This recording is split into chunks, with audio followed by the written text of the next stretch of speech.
Assalamu alaykum wa rahmatullahi wa barakatuh. Wa alaykum assalam wa rahmatullahi wa barakatuh. Sheikh Makidudu, bila ya kuenda mbali, tuchukulie kwamba kuna mtu amekatwa mkono na ni Muislamu, ama amekatwa kiungo cha mwili, lakini hakufariki yule mwenyewe.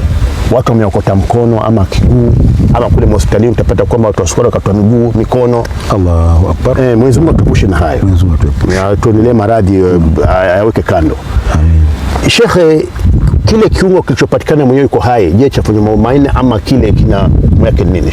Naam, sisi tunafuata wanachuoni kama tulivyosema, hatutoi fatwa, lakini hukumu yake wanachuoni wakasema ikiwa amekufa kitafanywa mazishi. Naam. Yani kuoshwa, kufiniwa. Lakini kama hajafa basi kile kiungo kitaheshimiwa tu, kichukuliwe kitiwe kwenye pale kwenye kustiriwa. Na sisi tunajua wala wewe kusanda. Unajua kuweka sanda ni taratibu za mazishi. Na mtu hajafa na mimi yuko pale,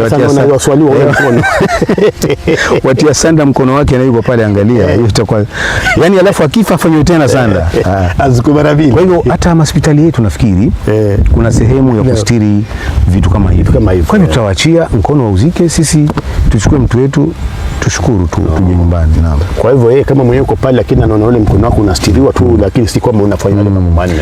Watakuja masjini kwa sababu ule mkono. Nafikiri hata huyo mtu mwenyewe pia haonyeshi vile unavyozikwa, kwa sababu ni janga lile, ni janga kuchukuliwa, hata sijui kuendelea nini, hata sijui kuendelea nini, maana yake mwenyewe anasikuchunga maumivu na ana huzuni.